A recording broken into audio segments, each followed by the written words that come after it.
A big welcome to our More Foundation Podventure. This is our space where we will hear the life stories, insights, and wisdom from members of our thriving community.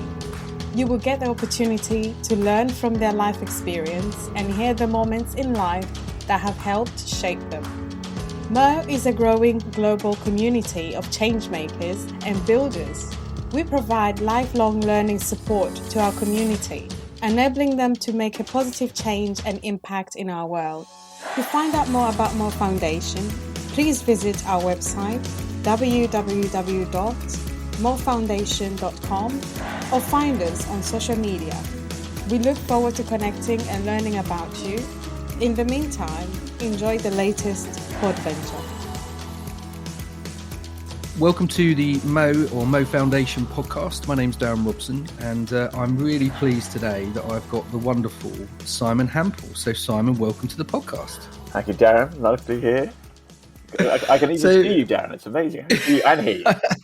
Yeah, no one else will be able to see us. It's just the audio this picks up on. I did consider doing a video-based one, but I'm just not ready for that.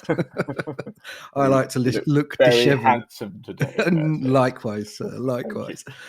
So, Simon, one of the things I want to do with this podcast is I really want to capture some of the essence and life story of the people that are part of Mo and that are in the kind of wider orbit of Mo. And you're a person that's been there from the very, very beginning, at the very genesis of it. And as we go through this conversation, I'm sure I'll drop in different parts of how you've influenced me and how you've influenced Mo, some of which you're probably aware of and other bits you're not.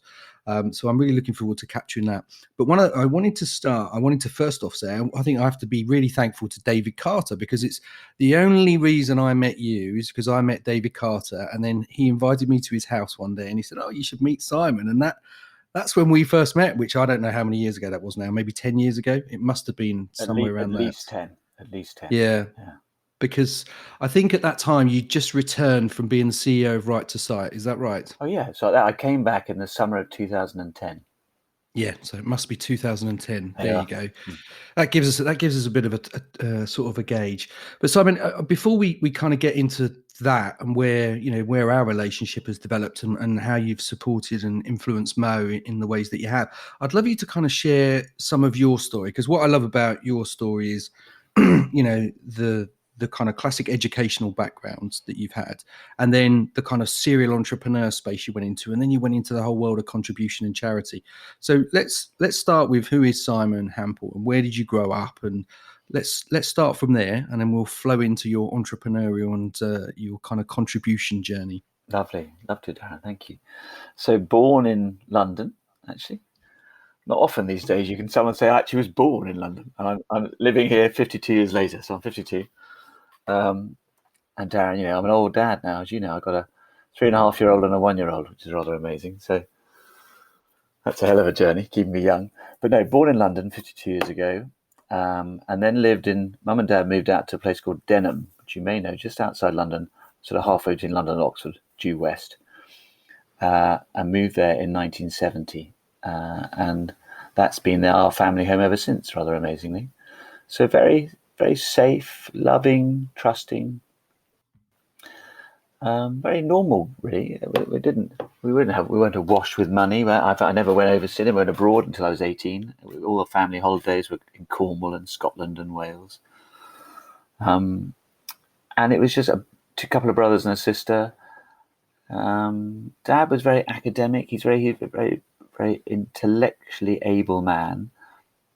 Wasn't necessarily that good with money. He wasn't interested in it, and I think struggled to make it. And so that was, Mum's very pragmatic and an amazing doer and a sort of holder of things. And so it was a little bit like, they were very supportive of us as young people, always there. So I felt very held. I had a very quiet childhood in that I don't have hugely dramatic memories of it, other than being quite loving and supportive. So I think that's very lucky. I count myself fortunate on that front. And then, aged 18, left home as I left school and went off to university to read history. And I must say, it was, in so doing, it was very much my path. It wasn't that I was ever asked to leave home, but mum and dad were very encouraging to move beyond the house rather than stay with the umbilical cord too close. So I was quite independent, quite young. But a couple of years into university, I went down to Exeter University. I just got a feeling that this path wasn't right for me, Darren, and it was quite a strange thing because things are being laid out for me. I could see all my friends going off on for interviews in the end of our second year, beginning of our third year for jobs back in London, and I didn't feel comfortable. It was like a path I didn't want to tread. It felt too narrow, and so I left, which was quite a challenge, and it wasn't what my family and friends expected. In fact, they all got very angry with me, and I was accused of being an arrogant young man, and I was told I was making a dreadful mistake, and without a university degree, I would achieve nothing. And probably in hindsight, they were right that I didn't go about it in a very mature way. I didn't have the maturity to know how to go about it. I just left. And for a year, I just worked. I sort of worked on the streets of London, finding jobs wherever I could, and sort of bumming sofas and people's spare rooms, and it was really hard actually. And I was sort of cut off. It was not that I was being given money, but I wasn't encouraged to be particularly present with people, and they were, I think, all hoping I'd come back and sort of apologise for my mistake and say, "You're right, I should go back to university." No, I didn't, and I was just lucky, mate. A door opened, and in fact, a lovely. I got a great girlfriend, and her dad said to me, "You should go back to university." And I went, "No, not you too." And he goes, "Well, you should, in which case, get your hair cut." And he knew a few people doing some quite interesting work in leisure, and so he made some introductions for me. Funny how life is, isn't it? And one of them said, "Look, we'd like you to come and work for us." So I got a job, and within a year and a half, I'd learnt so much. I became the PA to a board of rather amazing entrepreneurs building upmarket leisure around the UK. So nice health and fitness clubs and leisure clubs and golf clubs and the like. And I just learned everything about the development of these, from how you finance them to how you build them to how you market them to how you manage them. And I came up with an idea about how to try and help them grow the business. And they said to me, "That's a really good idea, but we don't think we want to do that because it's a little bit left field." It was a brokerage company trading in these types of things. They said, "Why don't you do it?" I said, "I'm 23. I don't know what I'm talking about." I said, "I don't know how to be a broker." And they said, "Well, we're going to give you a little bit of money and we'll give you some professional advisors. Off you go." So I started Mercator when I was 23. I think we turned over about £1 million in the first year, Darren. And it all went rather well. And it was like, "Oh, I can do this. This is what it means to be an entrepreneur." And really, for the next 8 or 9 years, most of what I touched seemed to go very well. I built a number of businesses alongside the brokerage. I built a management consultancy, and I built a sports marketing and events business. I got a lovely chap called Gary Player. You may have heard of him. Golfer. He came and I looked after Gary. So that was rather fabulous to have a man of that size and stature. And I also opened up a technology business, and we had offices in London, New York, Vancouver, Sydney, Monaco. I used to turn left on a plane. So it was a very different life to what I had when I was 14 or 15. I was traveling the whole time, and I was experiencing and loving it. And I enjoyed growing things. I was good at finding good people and empowering them to do their job and helping them shine and growing. I didn't have a sense of purpose at that stage, really. I didn't know why I was doing it, apart from growing it. I mean, of course, financially it was rewarding and I did well from it, but that wasn't why I was doing it. I didn't have the sort of yearning for money.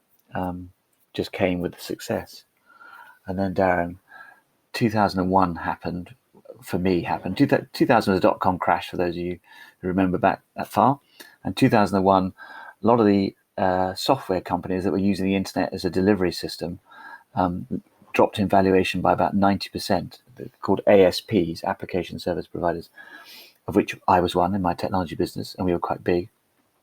And all my partners, all my venture capital supporters bailed, and I lost everything I had because the smaller businesses, I had to sort of keep channeling money up into the big one to keep it going, and I just couldn't do it. And it was ghastly, actually. I felt awful, and I didn't know what to do. I had to confront that first, I mean, failure is a strong word, but I had to confront the challenge of losing everything and my own sense of self-worth. And I didn't want to stay in London. I realized I could stay because people were being very generous and saying, what, did I need help and financial support, or I just wanted to go. So thought I'd go to Spain. I went to Madrid. I'd never been to Spain.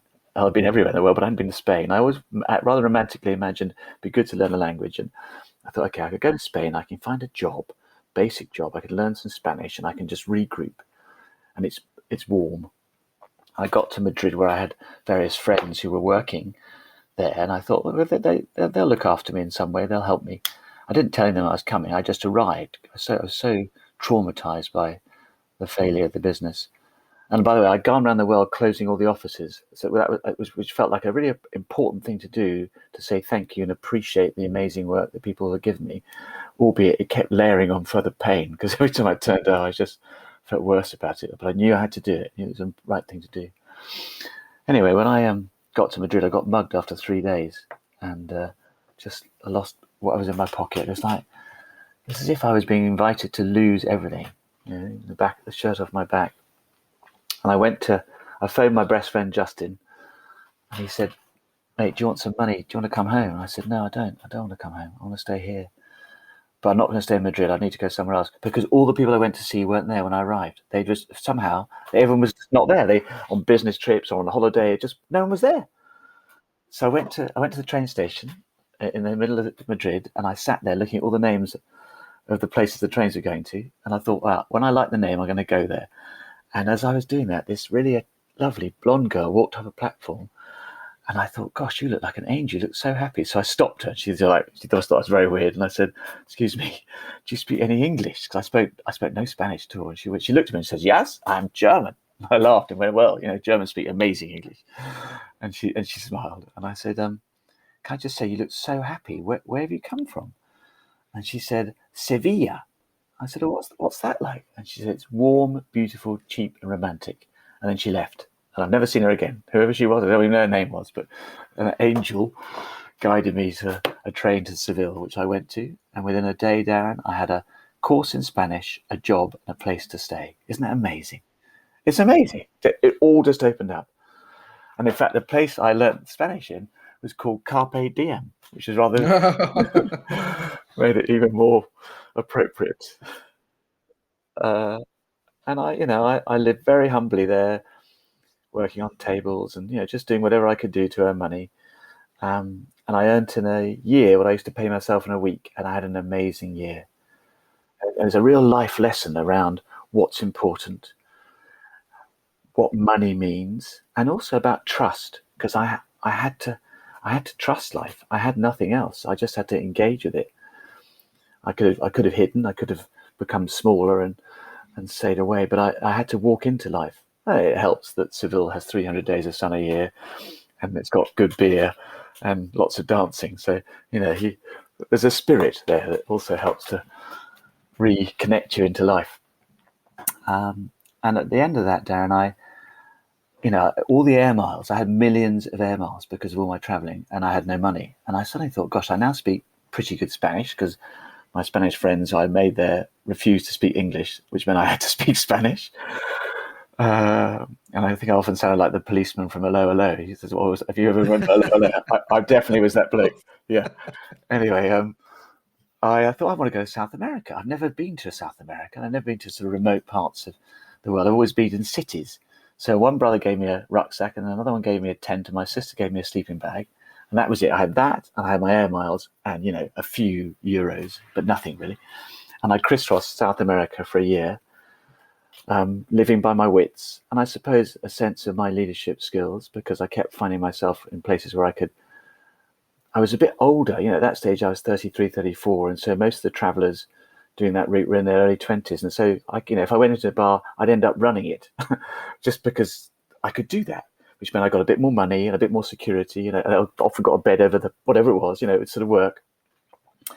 And when I got to La Paz, in Bolivia, I was again, synchronicities of life. I was in a bar with a long beard and a cigarette in my mouth and a cold beer and long hair, wondering what I would do tomorrow, because I never quite knew what I'd do tomorrow.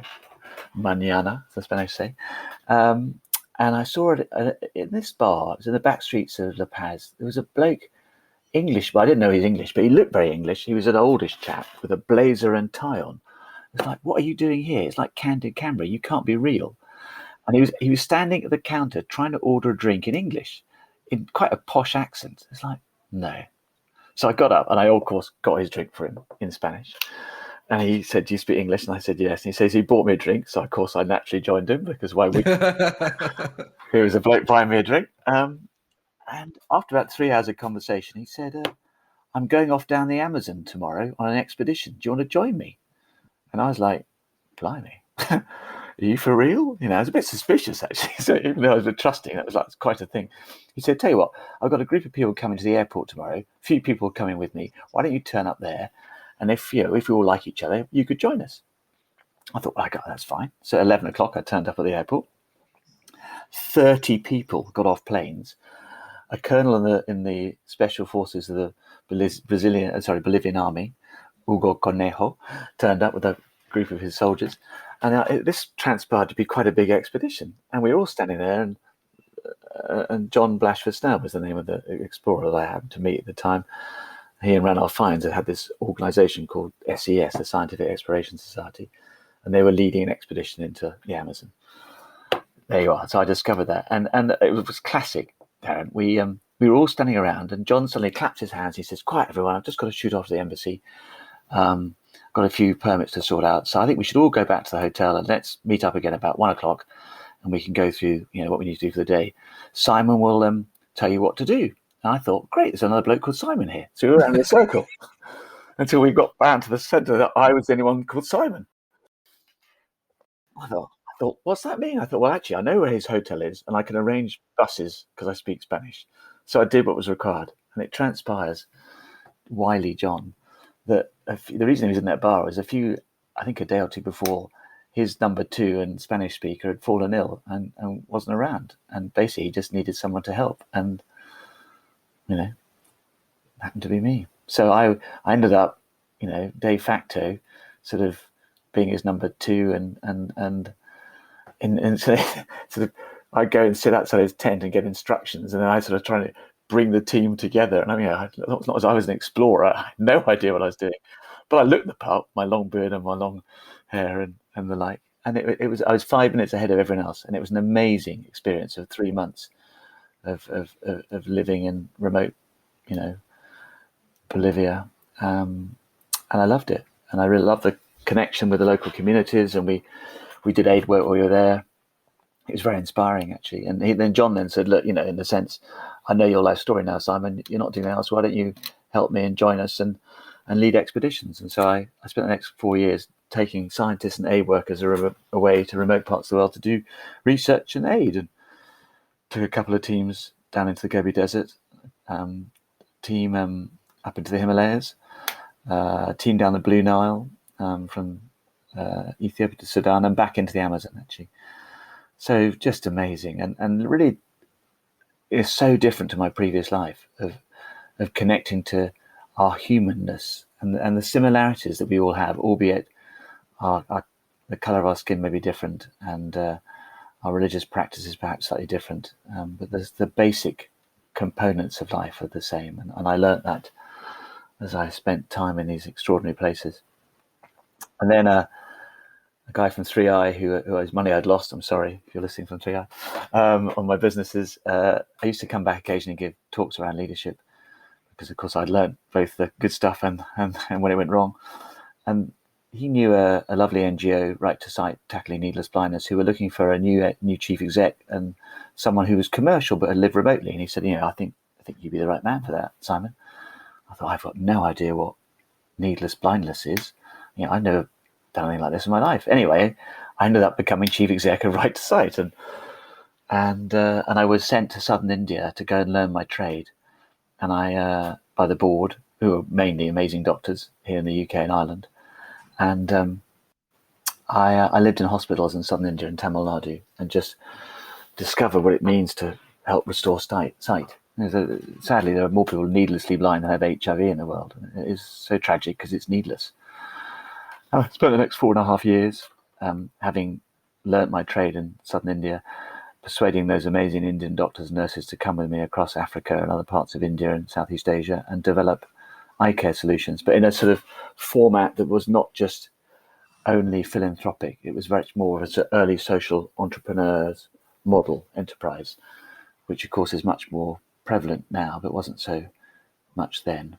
And I learnt that from the Indian community I was working with, Aravind, where they had for 17 years given everything for free and had to raise money and get donations to maintain their incredible work with literally millions they served.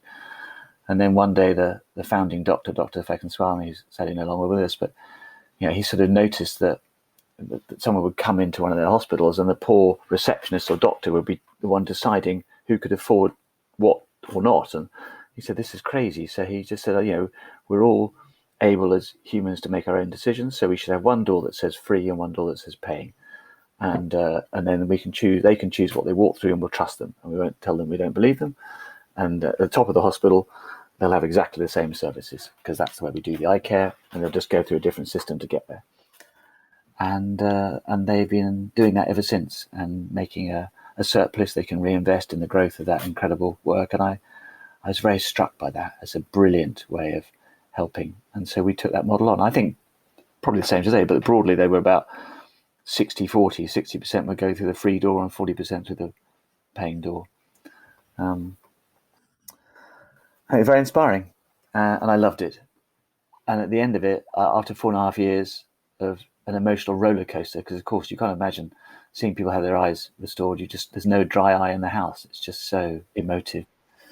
And going to some quite challenging, the Border Rights site were very keen for us to go and try it in the hardest places. So I was in Angola and Congo and Rwanda and really challenging environments, but full of beautiful, amazing people. Just sometimes the systems there weren't serving, as we know.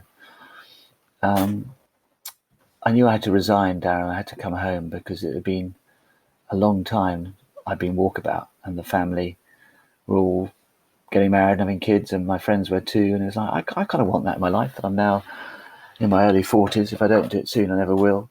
So I resigned, which was hard, but I think I knew the right thing to do.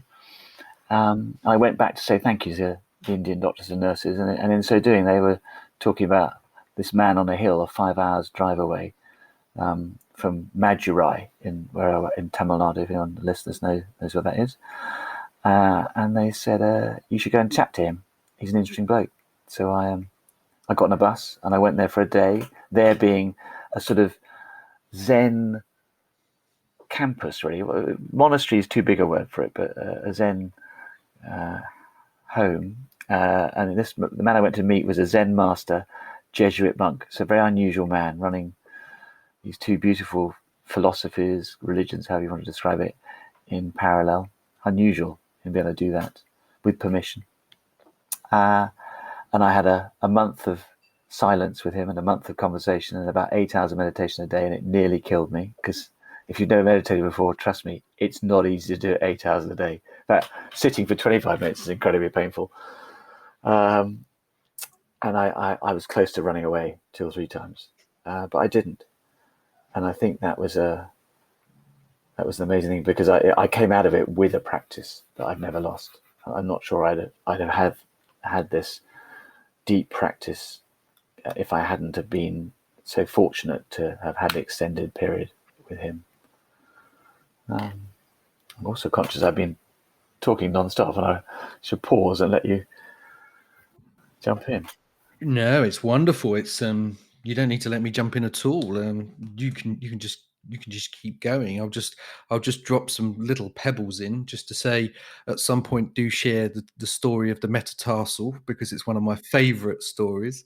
And do drop in and do just, for those that haven't joined that dot, I just want to join the dot that when before Mo was even formed, Simon and I had met in 2010, and he shared some of these stories. And the two doors is why we do and have the framework and model we have in Mo is because of Simon, because of that story of the right to sight and the amazing work that they did to give back sight to so many people in India and Africa. So I just wanted to kind of acknowledge that, because that model and the 60-40 that you talk about is pretty much the same as we've found. Amazing. We reinvest the money. We trust people ridiculously, and not ridiculously. We just trust. Like, it's just like we absolutely trust. And you were right, and right to sight is right. It's a beautiful framework. So no, don't halt yourself. Carry on with the wonderful story. I will.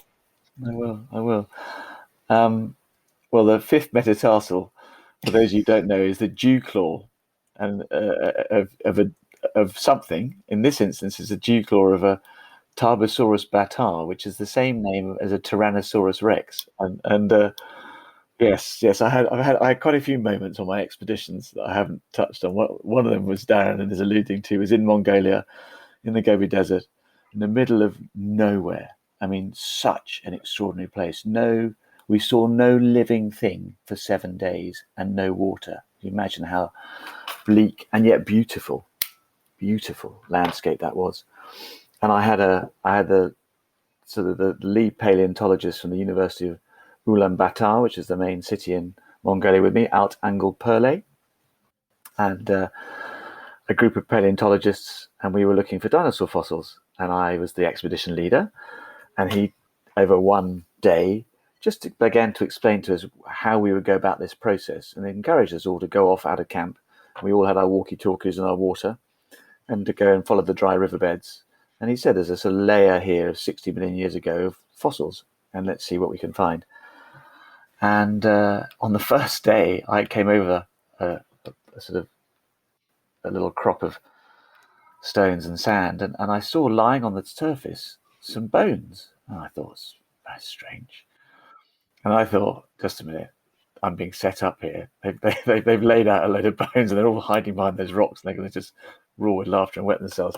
So I went round a circle, keeping the bones at distance, to see where the footprints were. That would obviously mean that I was right, that this is a setup, except the only footprints there were mine. It's like, that's even weirder. So I went over, and there was a lot of bones there. So I got quite excited. I thought it must be a dead camel. Because there's a lot of camels. Well, not a lot, but there are a few camels in that part of the desert. So I radioed in, and Alt Angel turned up, and so did a bunch of the expeditioners, because they were all quite excited. And he got there, and he was like, oh. I said, what? What is it? Is it a camel? And he went, no, it's a dinosaur. And I went, it's a dinosaur? It's a dinosaur? And he said, yeah. And I said, what is it? He goes, it's a leg of a Tarbosaurus bataar, a T-Rex.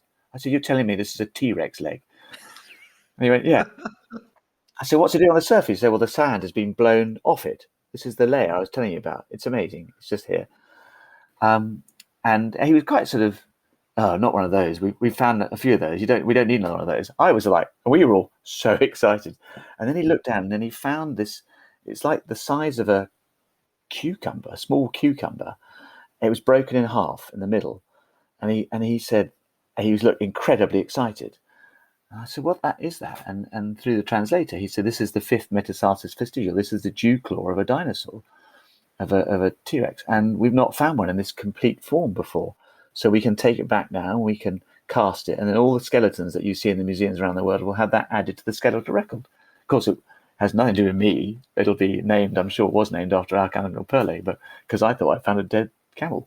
But there you are. It was amazing. Amazing. And in fact, Dan, you can't see, well, you can see this, but this old wallet that Ella, my lovely wife, is determined I let go of soon. He gave that to me, whenever that was, 2007, maybe.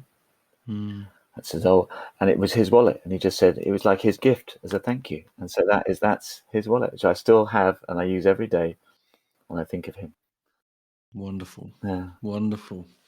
No, thank you for sharing that story. I just think it's beautiful, and the two doors as well, Simon. As you know, it's huge in Mo and has influenced it. So it's really lovely for people to hear where the genesis of that has come from, because like so much when you're creating community, which we'll deep dive into sort of later on, because you are such an incredible community builder as well, is it's so important. And you never, as the person that maybe is the fire starter, as we called myself in Mo, it's never about you, and it's never you. There's so many people that make up a community. And so part of what I'm loving about this series is I'm able to sort of acknowledge all those people that have helped to shape this little community that we've got here in Mo. And that's a big part of it, that sense of the two doors. So I'm glad we've captured that story. So thank you. Pleasure, my friend.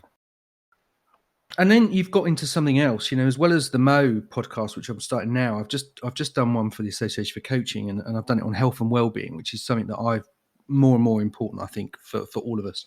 And one of the things that's really come out of that is something I want to pick up. You've just shared there is what's become quite apparent to me is the importance of what I would call micro daily ripple habits, or micro habits. And you've just shared, I think, one that's really important, that's come from your Zen master and Jesuit monk that you learned from, which you've just said there is a deep practice. So that's mindfulness. So why don't you just share how that experience with him and that community has then gone on to shape your life and your daily habits? Because I'd love you to kind of expand that, because I've always admired that you've got that practice. And if I share with you, a couple of other people talked about mindfulness on the AC podcast, and they also talked about a paper where social psychologists put men and women in a room for 15 minutes and said to them, you're just going to spend 15 minutes alone with your own thoughts, okay, in a very bare room with no stimulus, no windows or anything. And then they put a little buzzer next to it, and then they connected it to them. And they said, and if for any reason you'd like to, experience an electric shock, there you go. There's a button and you can kind of experience an electric shock. Fascinatingly, 75% of the men press the button at least once in that 15 minutes rather than being with their own thoughts. 25% of the women, and one man pressed the button almost 400 times. So he was the outlier. So I think that paper is incredible, and I'll send it to you afterwards. It's incredible. And for me, the reason I'm mentioning that is because for me, and it's also, I've just joined another dot, which I'm going to share in a second, is part of the stories of South America we really share. I've kind of traveled around there, and it's wonderful to hear that. And then also, I think it's probably you've influenced that trip that I had to India when I went to Osho's center, and I went to try and learn about mindfulness, because you'd said to me how incredible it had been for you. And I went there and tried to learn. I went for a week into the Osho center in Pune, just outside of where is it? But I can't remember the name of the capital in India. But anyway, Delhi. Yeah, and it was so fascinating for me, because I struggled massively with mindfulness, that be just sitting and being. I enjoyed the evening events, but the thing that really worked for me is what they call dynamic meditation, what you and I would call dancing, and that really works for me. And it's so funny for me with my mindfulness practice, it's more about activity. So I'm doing mindful walks, that's how I'm having to do it. I find that I have to be quite dynamic. So that paper, just to share it, the reason I'm sharing it is because it was, for me, it was reinforced. Actually, for me, that just sitting in stillness doesn't necessarily work for me. Whereas you've built and you've honed your own practice. So share with us about your mindfulness and mindful practice that you use on a daily basis. I will, and I'm happy to build on it as well, Darren. So I had some quite experiences about doorways in. I think we have multiple doorways into this, and you've discovered yours, and I've discovered mine. Listen, when I got to that monastery, I arrived in the middle of a 4-day silence, and they were all, so no one spoke to me. I think they must have assumed that I understood what meditation was and mindfulness, because why else would I be there? And so I didn't know what to do. And it's if you go somewhere and there's lots of people doing something and you don't know what to do, it's quite hard if they don't tell you. And so it was really tough. I nearly left actually within a day. I thought, bugger this. Anyway, I didn't. But what I suppose happened for me, Darren, is I began to appreciate how noisy I was inside, and how I had never taken pause to reflect. And I think one of the gifts I believe any practice gives us is the gift of reflection. I think we grow as human beings by being able to look within. And there's a lovely Viktor Frankl is a famous author and a Holocaust survivor. You'll know. I'm sure others on this podcast you listen have heard of it. He wrote Man's Search for Meaning. And in there he has a phrase, in between stimulus and response there lies a gap, and in that gap is our growth and our freedom. And so for me, my practice has created a gap. And when I get a gap, it means that I don't fall foul of the immediacy of the next thing, but I have a choice. Now, it may be that I follow in a straight line because it's the place I want to be and the direction of travel I want to go in. But it's just as much the chance I could turn left or turn right or just not move. And in so doing, other things happen. Emergent, life emerges in a whole different flavor and form.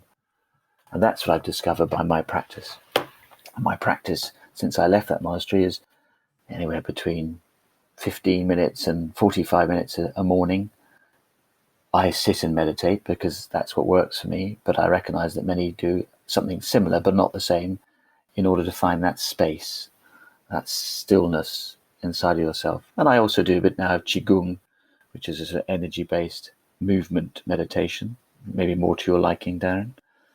And I do a thing called the 5 Tibetans, which I discovered when I was up in the Himalayas. I happened to meet a bunch of monks in their 80s who looked about 40. And I thought, yes, Smith, whatever they're doing, I need to know about. And they did the 5 Tibetans every morning. And I've done it. Actually, I did that when I was leading the expedition. So I started that I've probably been doing that 20 years now, Darren. Every day. Now, here's a funny one to the side. So Ella, my wife, I get the piss taken out of me quite a lot by my family for meditating downstairs. My daughters think it's hysterical, and my wife laughs too. Although I think has her own form of practice now. She's now a doctor of Chinese medicine. So there you are. We were watching Strictly a few years ago when Bruce was still with us, and he was chatting away. I think it was during a live show, and someone was asking him how come he was so sprightly and young as a 90, whatever he was, 90 was he, when he 89, 90? And he said, well, he wouldn't know. One of the reasons I put it down is I do something called the 5 Tibetans. And I looked at Ella nearly fell off the chair. I went, there you see, Brucey does it too. I never had the chance to ask him how he learnt the 5 Tibetans, but that really made me laugh. So I'm intrigued to ask, because I don't know, I've not come across it. So what is or are the 5 Tibetans? 5 Tibetans are... Not to put you on the spot. No, not at all. So I do them every day. So I'm good on this. I'm a black belt in the 5 Tibetans. Listen, and actually, if you just Google 5 Tibetans, you'll see there's lots of literature now around it. It's a sort of series of yoga moves, quasi yoga moves. And I suggest if anyone does do it, they don't do all 21 of each movement straight out, but they work up to it over a period of weeks. Maybe do it in batches of 7, so 3 lots of 7 or 7 lots of 3, depending on how fit you are. And there's one where you're spinning, or there's one where you lie on your back and you lift your legs up, and there's one where you sit and you bend your back, on your knees, you bend your back backwards and forward, and you do sort of a bridge, if you would know that, in the yoga moves, and then you have a sort of downward dog at the end, and you have some breathing in between. It takes no more than 7 minutes to do the whole thing, and it's like it's a starter of energy. It gets you. In India and other parts of the world, they talk about chakra in your body. It's sort of the energy bodies that we have. You just get the engine moving. And I think these monks, they said to me, so it starts you up, it gives you energy, and it keeps you young. And I've been, trying that ever since. In fact, with 2 daughters under the age of 4, and I'm 52, I need to stay young. So I'm going to keep going, try and be Brucey at 90, do some dancing with the girls. But those are my practices, Qigong, and which is an amazing energy-based movement, meditation, and my meditation.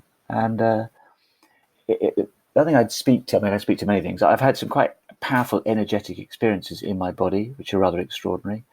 Like my body moves now when I meditate. It's like I can't help it, from the base of my spine all the way up the top of my head. In fact, I'm doing it now as I talk to you. It often happens. I started to find air coming out of my mouth. It's very strange. Of course, air does come out of my mouth, but not when your head goes back. So and I always think that it feels like I'm connecting into the mains of life. Is the experience I have. I mean, I'm not seeing colors or angels. I'm just noticing I feel more connected, and I feel like I'm expanding from the inside out. There's a lovely man I work with, Thomas Hubel, an amazing chap, and Thomas always talks about complexity is simplicity in the right size vessel.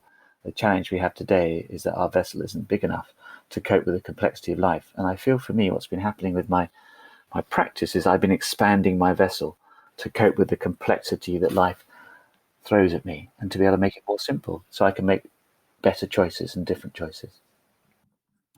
And the other things I notice with the practice is the beauty of having it every day is that, of course, some days I stay in a fairly good state and I stay quite present, because it does bring you into a state of presence. And as we all know, if you're present, you don't ruminate so much, you're not so busy in your mind, and actually you can really enjoy what the day offers you rather than getting caught up in the past or fearful or thoughtful about the future. But with a practice that's daily, if I get down a path that's not serving, if I end up being frustrated or anxious or angry or just having a low mood day, the next morning I reset. So the worst moment period is 24 hours. I can't think of since that time that I've had a longer than 24-hour bad period, which is amazing, because I can tell you before that I would have described days, weeks, and possibly even months where I was in a low place or a less good place or just a not connected place. I wasn't connected to myself or life. And so this practice has really brought me the amazing capacity to reboot myself and come back into me living now. And I think that's the biggest gift. I really do. I really do. Yeah, no, absolutely. And so it sort of brings us up to 2010, when you were just returning from Right to Sight, and we the world collided us, as synchronicity does, and we've started to indicate some of the ways that you've shaped my life, and also the Mo Foundation, which you're a trustee of and have been from the very beginning, which is incredible. Why don't you share? Because I mean, there's a whole load of things I want to acknowledge within you, but one of the things that's always been, I've always admired in you, and I've always gone, my goodness, wouldn't it be nice to be in that place? That as a man who's older than me, is the humility that you've always demonstrated, and also the maturity to sort of talk about love and to talk about intimacy and emotions, and to not just talk about it, Simon, but to express it. I think that's, just to say that, I've never really said it to you, but it's always something I've kind of secretly admired in you and gone, how does he do that? Because it's there for all of us. But for me, it was like, oh my goodness, to express my love to people that I don't really know is just, well, I'm just not sure about that. And I wouldn't even say it's stiff upper lip, because I just didn't have that background and education. So it's just, I don't know what it was. It was just that there's that, I haven't been as willing as you've been, and life has shaped you, and the experience you've had have shaped you to show that vulnerability, which I really admire in you. And I know it shapes your life right here and now. So why don't we sort of accelerate through to this past 10 years you've gone to, and to sort of bring us up to where we are right now, 2021, and where Simon's at, but without losing any of the material stories that you think are really important. But I just wanted to say that some of the things that I've maybe never said to you, actually, your ability to love and be loving and to demonstrate love is just something I find absolutely fascinating and incredible as a guy, because it was almost like I've heard it described as the feminine within, or the new masculine, and I don't really care. It's actually love. Actually, it's just about being love. And you and I have shared lots of things, but one of the things I think we really share is about that loving leadership and love in action. And you're somebody that, for me, just epitomizes it and demonstrates it in all of the ways that I see you live your life. And you and I don't know each other on all levels, but it's just, on the levels that we do know each other. And I always see you demonstrating that. So how on earth has life created that in you, or how has that genesis within you been born from within yourself? How have you made that happen? I think it started with a relationship with trust, going back to when I lost everything. I'm not sure I exuded as much as what you experience now in my 20s and 30s. I think I was a decent bloke, and enjoyed having a good time and working hard, but I was far more fearful and stressed and anxious, and probably less good company on occasions. So trust, I would say, underpins the journey, Darren. Learning to trust life, such a big part of it. I think for me, in the last 10 years, it's also about a sense of enoughness in who I am as a human being. I think by life as experience, I feel more enough as a person. I'm not so... Well, it's the combination of being concerned about what other people think and not being enough and being a bit of a fraud. It's not that I think I'm better than anyone. I don't at all. I got many flaws. Many people are brilliant, many more things than me. But it's that sense of feeling a bit enough inside myself. So it's a very calm feeling inside my heart. So it sits there, and I think also life experience of meeting so many people in different situations. To fast forward the 10 years of now back to 2010. Broadly, I went and found myself as part of an organization called Leaders Quest, and ended up being one of the co-managing partners of it. And Leaders Quest is predicated around taking senior leaders away on experiential journeys to challenge the existing mindset, which is amazing. So we go to incredible parts of the world and we just meet people where they're at, and we learn from their inspiring and extraordinary stories, and we try and make sense of it for ourselves and then those that we serve. When you keep having that type of experience, it's very humbling. How dare any of us become arrogant, really, when we see that? It's just, and I think maybe Right to Sight did the same. It's so humbling to see sight being restored. So if you keep having that exposure, it really tunes into the energy of who you are. So enoughness, trust, experience of common humanity, compassion, seeing so many people.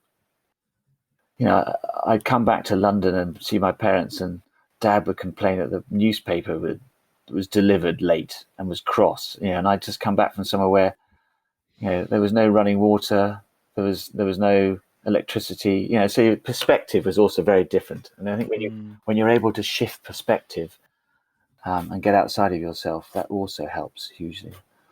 I think also, Darren, the movement of losing the businesses and going into the NGO space, it created an acknowledgement of service in me I didn't know existed. And I think that's now part and parcel of how I'm here to serve and contribute. In fact, ironically, I'm now building another for-profit vehicle because I think it's the right thing to do in this current climate, and I can share that in a minute. But it's about how do we contribute and serve others. And if I find when I approach any conversation, meeting, relationship, I try and start in my heart. I literally try and start in my heart. And I also have in my voice, in my head, saying, what is my contribution here? Not what can I get from this? What can I make from this? What can I earn from this? What can I contribute? If you walk into any situation with a sense of contribution, it's amazing what flows. And you can only do that really if you can not exude, but just feel that sense of love, because that's what's contribution about. So those things have all had a part to play in I think how I show up. Sometimes, not always. I'm sure my darling wife would say occasionally, that wasn't love. Whatever it wasn't love. And now having young kids, it's amazing, and that with the girls, it's incredible, isn't it, to have these little things that just rely on you and make you present. And I'm not always in love with them, but I do love them. Yeah, they certainly are like little sticks of dynamite at times. Oh, yeah. That's brilliant. Great state changers, kids, aren't they? Oh yeah, yeah. It's the best meditation. I mean, just being with your child, frankly, it's all you need. No, absolutely. And what you've just shared there gives me an opportunity just to also acknowledge from one of our conversations out popped return on contribution instead of return on investment, which was something that was just one of our conversations that wasn't recorded, where it was just popped out. And it was like, my goodness, absolutely. Wouldn't it be wonderful if the world could move towards more return on contribution? So you talked just now about the fact that you're now looking to kind of build an organization, a profit organization. I would imagine with you, there's kind of purpose at the heart of it still. So let's move into where you're up to right now, because I did do a bit of research before, And I have to say, I did give a little squeal as I started to look at it, because I hadn't looked at it. I'd seen that you were doing it, and I'd heard that you were building something, just because you hear the jungle drums. But then I went and had a purposeful look last week. I think last weekend actually, and I was really excited by what I saw. I was really excited to see you step into your own leadership and to be visible about your leadership. Whilst also, as always with you, it's not about you. It's about how we can make a wider impact and a global impact, and love in action and all those things. So bring us up to speed, because I'm really fascinated to hear where this has come from, and where is it right now, and where do you foresee that it could potentially go? Well, just after Havana, our eldest, our 3.5-year-old, was born, so just over 3 years ago, I had a voice inside of me. I could hear it. It said, "How does consciousness, energy, and technology come together to create tipping points for change in the world?" I was like, "Oh, I wonder what that is all about." And and it just kept sort of floating back in as I meditated. I just couldn't get rid of this thread. And after about 6 months of trying to either ignore it or scratch it, I realized I had to do something about it. And so I resigned from the managing partnership of LQ, which was very hard because it's an amazing organization. And I think I imagine I'd be there all my life because I love what they do. In fact, I'm a part-time partner. So, a teeny percentage of my time is still there offering sort of strategic help if I can, and occasionally being parachuted in to do something. But I left, and actually that was an interesting time. I didn't have anything of what I didn't know what I'd do going forward. I didn't have any sense of how I'd earn. We had no savings. We'd lived off pretty much every month that we got in. Of course, I'd lost all my money before. So poor Ella, the baby. We had our first house. We just got a big mortgage, and she was like, "What are you going to do?" I said, "I don't know. I just know this is the right thing." And amazingly, someone a trustee of Right to Sight, the wonderful man Norman Crowley, phoned me up 3 weeks before I finally left LQ, and he said, "You just keep popping up, Simon, in my mind. I want to have a chat with you." So I had a chat, which ended up being a 3-day walk and conversation in Bath. And at the end of it, Norman said, "Look, I really valued that. It was helpful, making sense of some challenges that I'm trying to meet. How about we do this together every month, and you do it with my team as well?" And so I've spent the last 2 or 3 years walking with him and his senior team, helping them as individuals grow, and so growing myself, because of course we learn by doing. And I think, Darren, that was the start of this, what's now become Sarsen, this organization I'm building. Because what I was noticing was the doorways into consciousness. As I spoke to these amazing individuals that work with Norman, they're all very purposeful, tackling climate change out in Ireland. And I got myself into a state where I wanted to get a group of people to come and try and explore it with me. So I spoke to about 33 other people in London or near London, who some were chief execs of big businesses, some were sort of activists, young, amazing activists, others ran think tanks, real amazing array of my network. And over about 6 months, I said, "If I do this, would you be interested in coming?" And they said yes. And then I thought I'd better do it. So I wrote to them all saying, "Well, I'm going to do it now." And I thought when maybe 6 or 7 will say they're up for it. I was asking for a day a month, and these are all very busy people. They're going to give me 7 hours each month. That's a lot of time. All of them, all 33, wrote back saying, "I'm going to do it." It's like, wow, I better take this seriously. I actually felt very inhibited, because like, oh my God, I'm now going to deliver. This was just an inquiry. So I built this inquiry, and we all came together, and I brought content around consciousness, energy, and technology into the room to play with, from modern day mystics to EEG mapping of your alpha, beta, gamma, and theta waves in your brain, to divining with rods, to just the most amazing friend who's had 3 Nobel Peace Prize nominations. Just an incredible selection of my community, trying to make sense of how we access our own growth and make sense of life in a different way. And then we had lockdown, and those 33 others basically said to me, "Look, this is really interesting. We should make something of this." And so we collectively formed Sarsen. And I say collectively because it's not about any one of us, and there's no hierarchical structure. It's a synarchy, if you know the word. And no, so I've never heard of it. Go for it. Synarchy, which is, well, holocracy you've probably heard of. Oh, I know holocracy. And you'll have heard of things I'm sure you know Lalou's work and reinventing organizations. The premise is that the new path that we are treading in order to make the most of each other's skills is to do so in a more holistic and circular way. And so it's all done in circles, but there's sort of consent-based decision making. So you're not just waiting for the committee to decide something for 6 months and going nowhere. It can be it can still move forward very quickly, but everyone's given the chance to actually contribute appropriately. So it feels the way that the world is moving, and it creates a sort of sense of network and connection that doesn't always exist inside hierarchy. So I'm starting with that from scratch, which is fascinating and challenging because lots of us aren't used to operating in that way, and we want it. And then, of course, when we get there, we want someone to be in charge and tell us what to do and make decisions. And so it's like, no, you have a choice here too. And that 30 became 50, became 70. We met every week to carry on exploring, but we also began to build a business model and a business plan. I formed a not-for-profit. Sarsen, by the way, is the name of the stones that make up Stonehenge and Avebury. And it feels appropriate. We do things in circles. It's about tapping into wisdom, ancient as well as current. And, it got me into a position where in the autumn, I think, well, two things happened. The first thing was we with the old LQ hat on, we were supporting the Future Stewards program, which was called Countdown, in conjunction with Chris Anderson's TED. And so TED and Future Stewards have come together to create this amazing program called Countdown, trying to bring awareness to the climate challenge and crisis in the world. And using, TED, which is so much about, spreading good ideas, this was actually a very subject-specific moment, very unusual for them.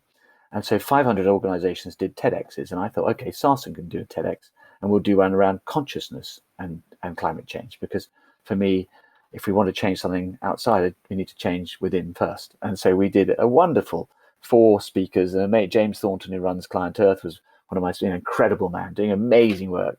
Probably the most important man in the world no one's ever heard of. An incredible man, suing the arse off businesses and governments to look after our planet, and a group of other fabulous friends.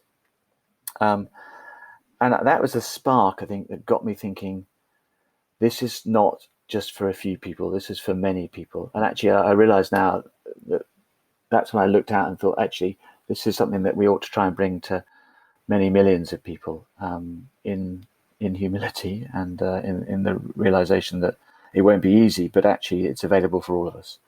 And so we're building this fabulous organization now, a movement organization, which is about doorways into consciousness. So imagine, a platform, and the commercial aspect of this is that I'm building a sort of back-end database around consciousness that will be available as a public good, for universities and research bodies to access alongside our own teams, and try and make more sense of the whole consciousness conversation and make it more mainstream, more approachable, applicable, permissible, which feels terribly important. And then I'm building a commercial vehicle alongside that has a wrapper around that and a platform. And the platform will called Light, and the platform will be there to help people go on their own journeys. And we will provide a variety of content, incredible curated content, so we can find our own doorways in. And as we find our doorways in, so we move through and choose the paths we want to tread, and try and make it available through communities to many millions of people. And I'm building it now, and it's gathering momentum. And I'm finding investors and technology partners and communities. And anyone listening to this who feels drawn to it, please join, because it's something that I can feel. I can feel the push from behind and the pull from in front, and it's just expanding out. Wow, that's wonderful. So, when the vision that you hold and the community hold, so just bring that to life a bit more. Hundreds of millions, I've no doubt you'll get there, no doubt. So how? So from a practical perspective, what do you envisage when you talk about there's this platform? Well, imagine you find us because you've been referred to us by a friend who just said this was very helpful, or your community's partnered and said, look, we sort of think this is something that you would enjoy. or we're all storytellers inside Sarsen. So I can see that we're going to have quite an interesting media presence where we tell stories that help people find us. But you found us, you've arrived, and it's either through an app on your phone, it's through your web browser, or even through the television. And we would curate a journey for you initially for 4 or 6 weeks, where you would spend a bit of time each day just doing something that we invite you to try.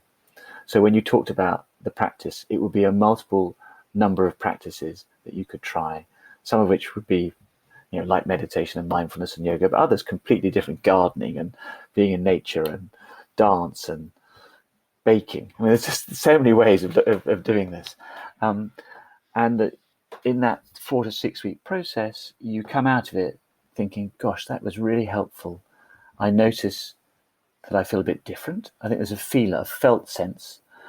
I had a couple of experiences that were unusual. I want to do a bit more of those. So actually now I'm going to go through one of those doorways and do a bit more of that breath work that they introduced me to. I want to do that for 2 or 3 months, and I'll do it. That'll be my practice for the next 2, and I'll try something. And so you'll do that, and then actually, of course, at the moment, because of COVID, we'll all be doing this online. But the whole premise is that this is not just about doing things online. That as where possible, it'll be done face to face, so that it'll be accessible both on and offline.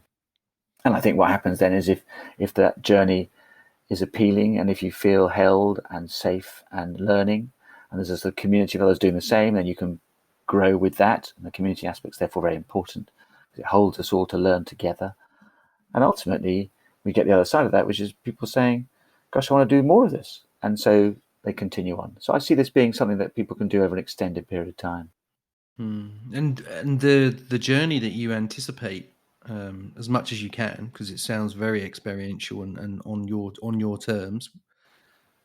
What's your wish for it, or your hope for it, in terms of, when we've talked a bit, sort of the entrance to this partially was mindfulness and some of your own experiences, but it's also, one of the things I know about you is you really do give a damn about the planet and this home that we have, and how we actually, right now, we don't leave it to future generations. Our generation right now, we have responsibility.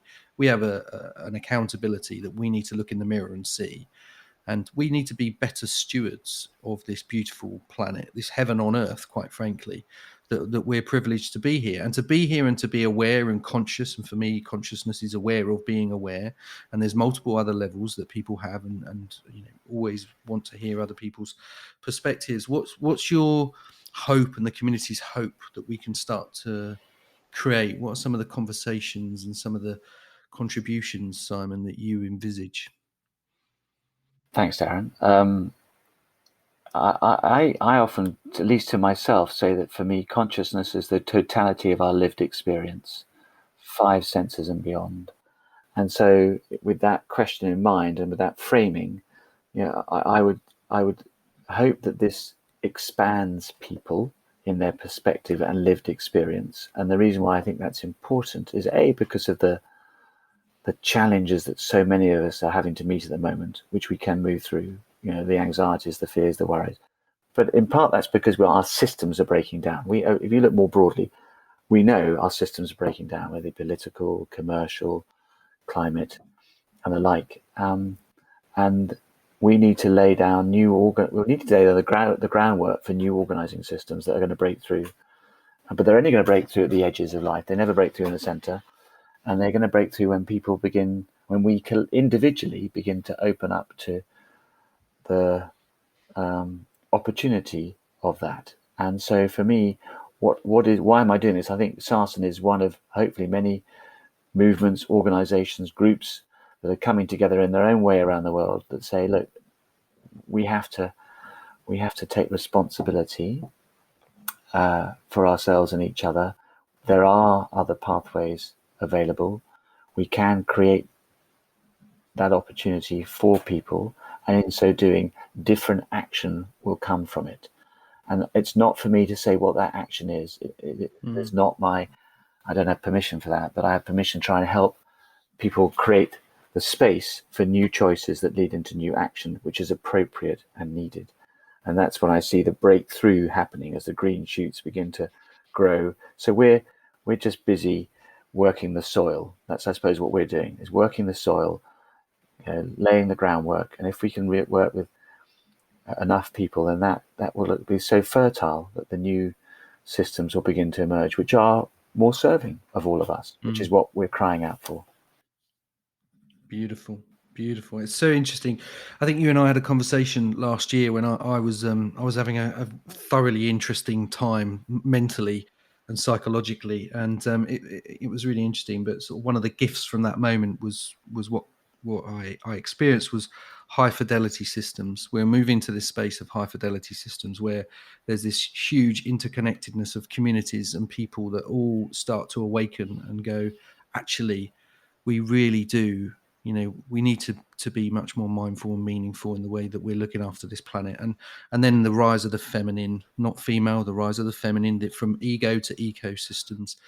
Some of the sort of, because the way I kind of tap into things, Simons, is through writing, is through walking and running, but it's writing. And it's so amazing. Like you were sharing earlier, is the things that just come flowing through that I never share with anyone, really. I mean, sometimes they manifest in Mo and in other things. But that really resonates with me, as you would no doubt surprised. So Sarsen, so people should check out, it's sarsen.com, isn't it? That's where people can find you. Yeah, and I would say we're sort of prototyping at the moment, and we're going to be doing some testing of our wonderful content in the next few weeks and months. And the actual platform won't go live for probably a year because it takes so much time to develop these things. But there's lots of scope to get people involved now and to help and support. It's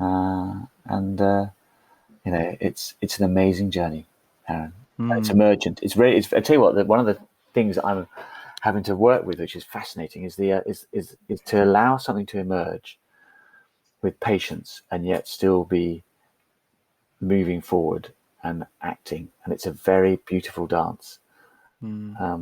There's an expression, wu wei, which means effortless action. I am by no means living a wu wei existence, but I do occasionally think, wouldn't it be amazing to have that effortless action? Because it's what's required. Absolutely. No, that's beautiful. And just in terms of that, one of the things that I've learned through community is that often you need that coalescing group of contributors, which we've been party to in sort of from the Mo perspective, and you're attracting those people. So who are some of the people? What are some of the conscious skills and things that you need right now? So do you have an invitation to people that maybe have got some talents that they'd love to connect into you and connect into Sarsen? Oh, wonderful! Yeah, thanks, Dan. Well, we're looking to build out our tech, so we need to have people who understand how to craft and develop and design and build the right level of technical infrastructure that supports this. We also need to be able to help it be beautiful. The UX UI, the way that people go on this journey is going to be very important. Then there's some intelligent algorithms that we want to work with for good. This is something we believe is possible, so we can help. Rather than overwhelming people when they arrive on the platform, we need them to feel comfortable and safe, and also help create a pathway that we can encourage them to move down initially, and then co-learn. And it's co-creation from then. So people who've got those skills, we're determined to build a sort of media profile, which is all aspects of media, from social media and beyond, as to how we craft and tell these stories that help others identify with them enough to say, I want to go on that journey myself. So storytellers and people who have expertise in each of those spaces would be very well received. And then communities, ultimately, this is only going to really work if it quite like Mo, we let it go and out it goes into the world. And we can't control it. And we need to find the right communities who want to embrace it and support it and at least try it. And then it has a life of its own, as you know. So I would say those are the three fundamental aspects of need at the moment. No, wonderful. And afterwards, I've got a few people that I think will definitely point it in their way and see if it's of interest, because they've got the right sort of skill sets and knowledge and wisdom. I love it, Simon. Wonderful. And it's so wonderful to hear it sort of being expressed and coming to life. And anything we can do to support it, then of course we will. Amazing. just a couple more minutes because I'm conscious you've got another meeting coming up soon, and so I just wanted to honour that. This is Mo Foundation, and I'm so blessed, and I love the fact that you're part of Mo and shape Mo, and you're one of those invisible hands that we've got quite a lot of in Mo, and it's one of the things that I love about what Mo is and what it's got. So, what do you see for Mo, and any message do you want to share with anyone in Mo? I think you did a video a couple of years ago that just people love watching. So, any sort of gifts or thoughts that you'd love to share with the Mo community? Well, the first thought is keep going. It's such an inspiring story, Mo, and I love tuning in and when we were lucky enough to get together, Darren, and have the conferences and see and listen to people on stage, just amazing, heart lifting, and what's so incredible is that this is happening without anyone being told to do it. It's just a felt sense and a connection. And I think that's really healthy and unusual. So I'd say to the community, let's keep honoring that and sort of feeding that and giving that energy and trusting it to emerge in the appropriate way. I did the Mo course back in the day when Darren and I first got together. So fundamentally, the skills that I learned there with James, who was leading my course, I'm sure I forgot many, sorry James, but some I know I've held on to, and I know how valuable they are. And I just, if I could wave a magic wand, I give everyone 5 days of Mo coaching and a meditation, or some daily practice. I think those two equip us for an incredible life just on its own, frankly. So keep doing the work, because it's so valuable, and then obviously help others by sharing it with them as we are. And I think that the last thing to say is the sort of responsibility that comes with this. That I think I'm finding more and more that responsibility doesn't need to be a heavy weight. It can be a gift, and it's very energizing when we share it and bring it out into the world. And so, and not to second guess yourself or question whether you're enough or whether this is the right thing for people to hear, because all I promise is the right people will hear whatever they need to hear. And so be confident to speak to Mo and to live it, because in the living of it comes alive. And we've seen that in the incredible journey Mo's been on in the last few years. Wonderful. Well, it's been wonderful. It's been wonderful to actually spend the precious time that we do get to spend with each other, and it's been even more special on this occasion because we've recorded it, which we've never done, and now we're going to be able to share some of your wonderful stories with other people. Not just now, part of my love of podcasting as has emerged over the last 6 or 8 weeks is just actually the ripple effect this can have across generations. That's something that I've sort of fallen into, and as always, I think with both of us, there's that sense of legacy and purpose, and that's what I'm loving about this. Is actually we can capture some of these wonderful conversations and stories, and they can be shared with people going forward, not least our own children, which is always a precious gift. Oh, I hadn't thought about that. It's lovely. Hi, girls. Love you both. Whenever you listen to Hi, guys. Hi, guys, as Sienna says to her sisters, but hi girls as well. You're right. Havana runs in always and goes, guys. It's like, who are you talking to? It's so funny. Listen, it's been an absolute pleasure. Thank you for your time today, Simon. Thank you so much. Thank you too. And love to you all. And see you soon, Dan. Take care.